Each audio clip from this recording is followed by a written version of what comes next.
आज का दिन बड़ा इंपॉर्टेंट दिन है। हमने सियासत के हवाले से तो बात की, एक तरफ सेनेट का शोर था तो दूसरी जानब ज़िमनी इंतखाबात के अंदर जो सारा कल सिलसिला बना उस पर भी हम बात करेंगे। विद दैट आज FATF को लेकर भी इंपॉर्टेंट दिन है पाकिस्तान के लिए। ये सभी कुछ प्रोग्राम का हिस्सा होगा। बिल्कुल, लेकिन सबसे पहले बात करेंगे आज की बड़ी खबर।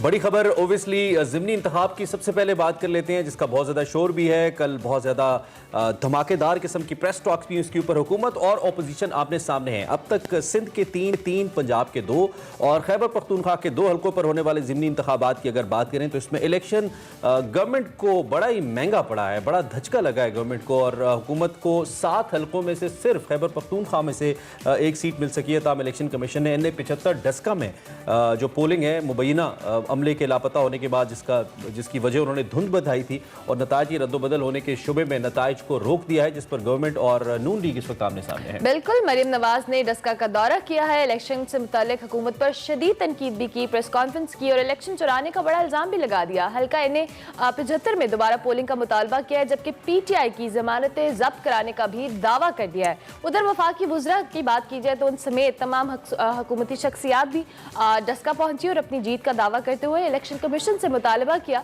कि फौरी तौर पर फातेह उम्मीदवार का ऐलान किया जाए। इलेक्शन कमीशन अभी मामले की इंक्वायरी की जा रही है और कल के रोज यानी कि मंगल के रोज इस हवाले से इलेक्शन कमीशन का फैसला आना है। और दूसरी तरफ अगर हम बात करें सेनेट इलेक्शन की तो तकरीबन 10 दिन बाकी रह गए।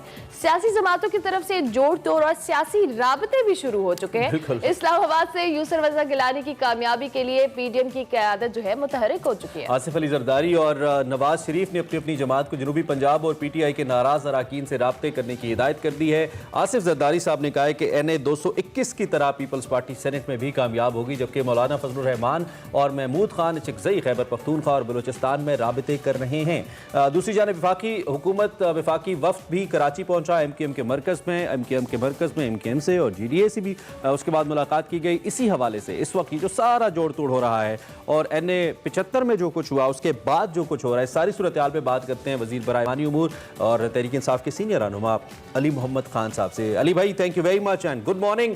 आई hope you having a good walk once again.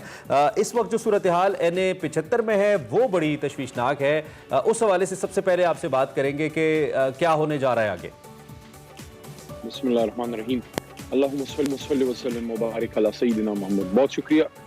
इस वक्त मैं अपने आबाई इलाके हाथियान मर्दान में हूँ और आप देख सकते हैं पाकिस्तान कितना खूबसूरत है। पाकिस्तान को अल्लाह हमेशा खूबसूरत रखे। डस्का का इलेक्शन बड़ा इम्पोर्टेंट था सबके लिए। ऐसा एक इम्प्रेशन क्रिएट किया गया जैसे पता नहीं कोई ये पाकिस्तान में कोई रेफरेंडम है।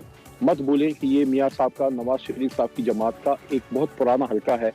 वहाँ तहरीक इंसाफ की जीत एक बहुत बड़ा कारनामा इस लिहाज से कि जो माहौल बनाया गया कि PDM का बयानिया और हुकूमत जो है उसके बयानिए को रद्द किया गया है या कारकर्दगी खराब है। साथ में एक हल्का जीतने के साथ साथ जो वजीराबाद है, वजीराबाद में हम जनरल इलेक्शन जब हारे थे बहुत बड़े मार्जिन से, वहाँ हमने 21,000 के करीब वोट गेन किया है और पोजीशन की जमात जो वहाँ से अब जीती है उसने अपना विनिंग मार्जिन लूज किया है। जो हम कुरम से जीते हैं वो हमने मौलाना फजलुर रहमान का एक आबाई हल्का, उनका पुराना हल्का, मुनीर और साहब की अल्लाह मग़फ़िरत करे, उनकी जमात के मेन रुकन थे, वो हमने जीते हैं। तो 2 PDM के बहुत पुराने मजबूत हल्के PTI ने जीते हैं। एक जो मेन हम हारे हैं वो अपनी इंटरनल कॉन्फ्लिक्ट की वजह से, वहाँ बयानिए के रिजेक्ट होने की कोई बात नहीं है। नौशहरा में सबको पता है कि बदकिस्मती से पार्टी के अंदर कुछ कॉन्फ्लिक्ट्स हुए। तो मैं ये कहना चाहता हूँ कि ओवरऑल सिनेरियो में आप देखें अच्छी पॉलिटिकल एक्टिविटी हुई है। सिर्फ 2 चीजें यहाँ पे जरूरी हैं। नंबर 1, एक तो अवाम ये देख ले, एक तरफ सारी वो जमातें हैं जो पाकिस्तान में 40 साल से हुकूमतों में है किसी न किसी शक्ल में, आज अपोजिशन के नाम पे इकट्ठे हुए हैं, लेकिन ये वो लोग हैं जो आज भी किसी न किसी शक्ल में हुकूमत में आज भी हैं। सिंध में भी हैं, आज़ाद कश्मीर में भी हैं और अभी 2-2.5 साल पहले पूरे पाकिस्तान में भी थे। तो आप देख लें कि एक तरफ इमरान खान है और एक तरफ ये सारे हैं। सवाल ये है कि पाकिस्तान के 40-45 साल में जो यहाँ जो जुल्म और अकरबा परवरी हुई है, क्या उसके जिम्मेदार इमरान खान है या ये लोग? अगर ये लोग हैं तो फिर ये सब इमरान खान की तरह इकट्ठे क्यों हैं? जरूर ये सवाल उठता है। मरियम साहिबा ने कहा है कि दोबारा से जो कहने पोलिंग कराई जाए। अगर इलेक्शन कमीशन हल्के में दोबारा इलेक्शन या मखसूस पोलिंग स्टेशन पर जो कहने पोलिंग करवाता है तो क्या हुकूमत इलेक्शन कमीशन के फैसले को तस्लीम करेगी? जबकि हुकूमत की जानिब से मुतालबा किया जा रहा है कि फौरी तौर पर जो फाते उम्मीदवार है उसका ऐलान किया जाए। देखिए मैं तो अपने जमात के उन लोगों की इस बात से एग्री नहीं करता। कोई ज्यादा अच्छा बच्चा बनने की कोई जरूरत नहीं है। इलेक्शन हम फेयर एंड स्क्वायर जीत चुके हैं। वहाँ 2 मौतें हुई हैं, दोनों जमातों के कारकुन शहीद हुए हैं। और कल जिस तरीके से इनसेंसिटिव तरीके से मरियम साहिबा ने वो मरहूम के वालिद को लाके उससे बयान जारी करवाया, I think that is insensitivity at its height. हम फेयर एंड स्क्वायर जीत चुके हैं। इलेक्शन कमीशन का जो फैसला आएगा उसको देखा जाएगा, कानून के मुताबिक हमारी राय में होगा तो मानेंगे। मैं इस बात के हक में नहीं हूँ कि हम अपनी जीती हुई बाजियां लोगों को प्लेट में दें। अली मोहम्मद खान साहब, इस वक्त opposition has been kicked out of Daska. ठीक है, बहुत सारे हल्के, बहुत सारे जो तज्जियाकार हैं वो इलेक्शन कमीशन के इस कंडक्ट के ऊपर भी सवाल उठा रहे हैं कि अगर इलेक्शन कमीशन महज एक हल्के के अंदर फ्री एंड फेयर इलेक्शन को यकीनी नहीं बना पाया तो अगर कल बहुत सारी नशिस्तों पे जिसमें सूबाई भी और कौमी भी शामिल हैं इलेक्शन करवाने होंगे तो ये इलेक्शन कमीशन की कैपेसिटी के ऊपर भी इस वक्त सवाल उठाए जा रहे हैं। इस पर आप बीइंग मिनिस्टर क्या कहना चाहेंगे? मैं इलेक्शन कमीशन को ज्यादा दोष नहीं दूंगा। इलेक्शन कमीशन पे जो है सियासी जमातों ने इन्वेस्ट कितना किया है। हर कोई इसको अपनी मर्जी के लिए चलाना चाहता है। इलेक्शन कमीशन को हम एम्पावर करें ना, इलेक्टोरल रिफॉर्म्स लेके आए, उनको एम्पावर करें, उनको वो सहूलतें दें, उनको वो माली मावनत दें जिसके लिए वो उनको दरकार है। जब तक ये नहीं होगा, बजाय इसके कि हम अपने ड्रामेबाजियों में रहें, इंसानी जान की कोई जो है वो वापसी नहीं होती। मैं समझता हूं कि अभी हम उस स्टेज पे नहीं पहुंचे कि हम इलेक्शन फौज की मदद के बगैर कर सकें। बेशक वो जो है बाहर रहें लेकिन सिक्योरिटी एटलीस्ट उनके हाथ में हो, क्योंकि एक भी इंसानी जान अगर जाती है हमारी आपस की धींगा मुश्किलों की वजह से, क्योंकि पता नहीं ये लोग अपनी इस कुर्सी के लिए लोगों की जानें क्यों लेते हैं। क्या जरूरत थी उन लोगों को, ये बात गौर से सुनिए, क्या जरूरत थी उन लोगों को डस्का में लाने के लिए, मुस्लिम लीग नून को, उनके उन लीडरान को जिनका रिकॉर्ड जो है मॉडल टाउन का वाकई से खून आशाम है, उनको दूर रखते आप। बाकी भी मुल्क में इलेक्शन हुए हैं, हम हमारे नीचे हुए हैं। नौशहरा सबसे अगर हमारे स्ट्रॉन्ग होल्ड था वो नौशहरा था। हमने तो वहाँ किसी को कोई ज्यादती नहीं होने दी, ना करो में जहाँ हमारी हुकूमतें थी। ये लोग यहाँ क्यों आए, ये सारा किया। और एक और बात मैं आजाद मीडिया से ये भी कहना चाहता हूँ कि इस मुल्क में एक अपोजिशन लीडर के साथ जो हो रहा है, हलीम आदिल शेख के साथ, ये मैं उन तमाम साथियों को कहना चाहता हूँ जो नवाज शरीफ साहब की तकरीर से चलाने के लिए तो हाई कोर्ट गए, आज वहाँ पे हमारे अपोजिशन लीडर पे साम छोड़े जा रहे हैं, उनको ज़दोकोब किया गया है। लेकिन आप एक तनकीद अपोजिशन वालों पे करते थे कि जब कोई जेल में जाता है वो बीमार हो जाता है। कल तो हलीम आदिल भी बीमार हो गए जेल में जाते। आज सुबह मैंने खुर्रम शेर जमान की जो हमारे अपोजिशन लीडर करते थे पिछले टर्म में सुनी, जब दुख हुआ, मुझे यकीन नहीं है कि बिलावल साहब ने ही इसकी ऑर्डर दिए होंगे। बिलावल एजुकेटेड लड़का है, नौजवान है, मेरे से तो उम्र में कम है, ऑक्सफोर्ड में तालीम का। ये आपने रिजल्ट निकाला है कि मुराद अली शाह के जरिए उन पे आपने 50 घंटे छोड़े जेल में। एक आज खुर्रम शेर जमान की वीडियो आई है और वो हलीम आदिल शेख के टांग में जो है स्टीम लगा हुआ है रॉड पहले से, और उसको डिसलोकेट किया गया है और उनको ज़दोकोब किया गया है, इनको मारा गया है। इसलिए मैं ये समझता हूँ कि अगर पीपल्स पार्टी की 50 साल हुकूमत के बाद उनके सूबे में हलीम आदिल शेख जो अपोजिशन लीडर हैं, उनकी जिंदगी की जमानत नहीं और उनको जो है हकूक हासिल नहीं है। आप आम सिंधी का सोचें, आम उर्दू स्पीकिंग का सोचें, आम आदमी का सोचें, उसके साथ ये लोग सिंध में पीपल्स पार्टी वाले क्या नहीं करते होंगे। ठीक हो गया।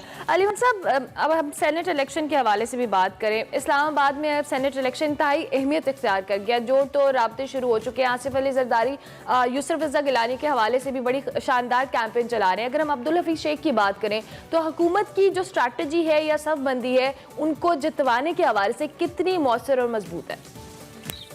देखें, सब पिक्चर में आपको एक बात बता दूं, कहानी सिर्फ एक है, it's Imran Khan versus the rest. Those who have looted and plundered Pakistan for the last 45 odd years, they have all ganged up against the one man.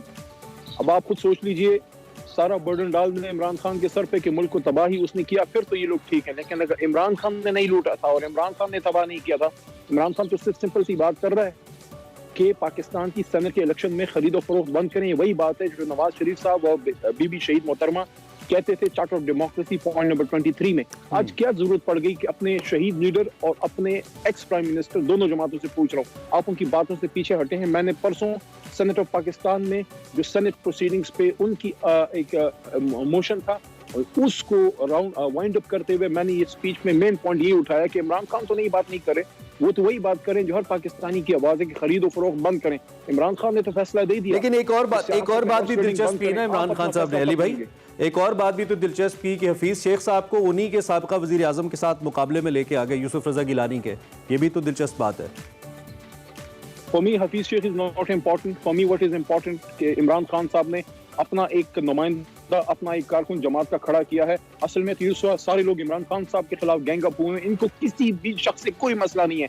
ये हफीज शेख को गोद लेके पप्पी मारेंगे अगर ये इमरान खान का बंदा ना हो। असल में इनकी लड़ाई, इनकी दुश्मनी, इनकी मुखालफत इमरान खान साहब से है, क्योंकि इमरान खान वाहिद बंदा है जो इस सारे स्टेटस को चैलेंज कर रहा है। लेकिन अभी ये जो ज़िमनी इंतखाब हुए हैं इसमें एक तो कल मैं समझाना चाहूंगा इन लोगों को, हमें समझ नहीं हमारी जरबल मसल है, मैं बता देता हूँ। बोलिए में एक जरबल मसल है कि यो ट्रक इंदवानोला यो चाकू काफी, एक ट्रक खरबूजों के लिए एक चाकू काफी है। इस सारे स्टेटस को मैं कहना चाहता हूँ कि आप तो इमरान खान की बात है, आप लोगों के लिए मेरे जैसा बंदा ही काफी है। इंशाल्लाह हम ना बिकेंगे ना झुकेंगे, चाहे हारे या जीतें, ना खरीदेंगे और ना अपने आपकी तो पॉलिटिकल हिस्ट्री के ऊपर भी और कमिटमेंट के ऊपर भी हमें कोई डाउट नहीं है। आप बड़े कमिटेड वर्कर हैं तहरीक इंसाफ के, और आपके लिए मुझे याद है जब आपको टिकट नहीं दिया जा रहा था तो उस वक्त पाकिस्तान की यूथ ने ट्विटर के ऊपर ट्रेंड चलाया था, आपके लिए आवाज उठाई हुई, और आपकी हमेशा मेरे साथ आपकी पॉपुलैरिटी पे तो कोई हमें शक नहीं है और कमिटमेंट के भी ऊपर। अच्छा, लेकिन आगे बढ़ जाते हैं थोड़ा सा। कल जो स्टेटमेंट्स आई है इसमें एक तो मरियम नवाज ने ये कहा कि इमरान खान साहब ने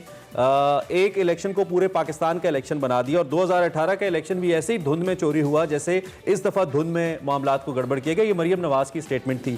और फिर हमें यह भी मालूम है कि बहुत सारी ऐसी सीटें जिस पे आपको एक्सपेक्टेशन नहीं थी कि आप हारेंगे, जैसे कि केपीके के अंदर, लेकिन आप हार गए। तो क्या सेनेट में भी कोई ऐसा सरप्राइज आपको तो नहीं मिलने वाला कि आप बेफिक्र बैठे और दूसरी जाने मामलात मुख्तलिफ होने जा रहे हैं? अली मोहम्मद खान साहब, मेरी सेनेट की जो तकरीर थी उसमें मैंने इस बात पे वाइंड अप किया कि अगर तो ओपन इलेक्शन होता है, अगर तो ट्रांसपेरेंट इलेक्शन होता है, अगर तो पैसे नहीं चलते, अगर तो हॉर्स ट्रेडिंग नहीं होती, अगर तो दिन की रोशनी में एक आजाद इलेक्शन होता है, हमें सूट करता है। अगर पैसा चला, अगर जमीरों के सौदे हुए, वो भी तो आपने रोकना है ना, हुकूमत ने इलेक्शन कमीशन ने मिलके इक़दाम करने हैं। अब आप खुद सोच लीजिए, ये नुक्ता मैं आपके जरिए आवाम के सामने रखता हूँ। एक तरफ वो जमात है जो कहती है कि पैसा ना चले तो हमें फायदा है, दूसरी तरफ वो जमातें जो पैसा चलवाना चाहती हैं। अगर पैसा चला तो हमें नुकसान होगा, अगर पैसा नहीं चलता तो फिर तहरीक इंसाफ जो है वो मजबूती से खड़ी रहेगी। और मैं ये समझता हूँ ये इस बात पे दलालत है कि पाकिस्तान की सियासत में ट्रांसपेरेंसी, अकाउंटेबिलिटी और हॉर्स ट्रेडिंग के खिलाफ कौन है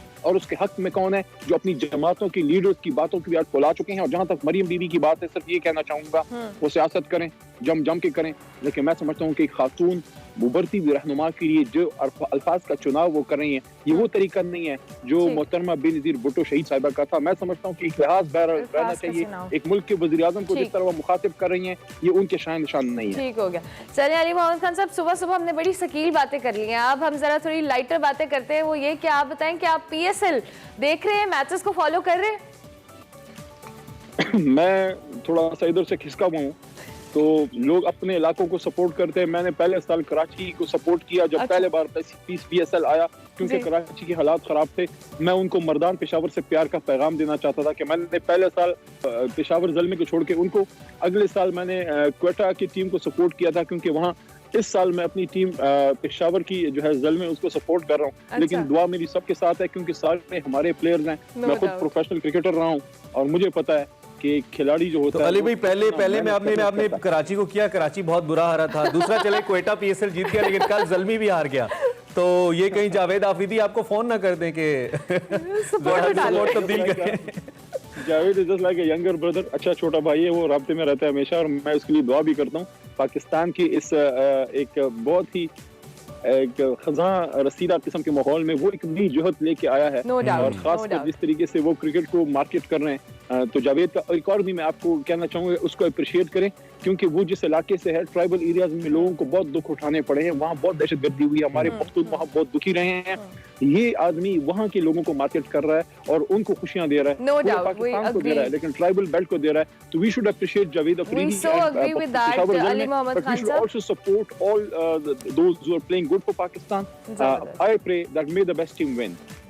thank very much. Ali Mohammad Khan साहब हमारे साथ मौजूद थे और सियासत पे तो गुफ्तगू की, साथ साथ उन्होंने PSL पे भी कह दिया कि वो पेशावर ज़ल्मी को इस बार सपोर्ट करें। लेकिन अगर पॉलिटिकल पार्टीज का मैच कभी भी हो जाता है तो वो सिवाय PTI की कोई जीत नहीं सकता, because they have a captain, इसमें कोई शक नहीं है। क्रिकेट की लेगेसी है उनकी, लेकिन दूसरी जानिब यकीनी तौर पर हम सबका ब्रांड है, इसमें कोई पॉलिटिक्स किसी किस्म की नहीं है। सो जो शख्स जिसको भी सपोर्ट करे वी रिस्पेक्ट, और इन्होंने कहा पेशावर ज़ल्मी को सपोर्ट करें। ज़ल्मी पहला मैच अच्छा नहीं खेली, लेकिन अभी तो स्टार्ट है, सो लेट्स सी। अभी पार्टी शुरू हुई है, ब्रेक लेंगे, ब्रेक के बाद हाजिर होंगे। आप देखते रहिए एक्सप्रेसो।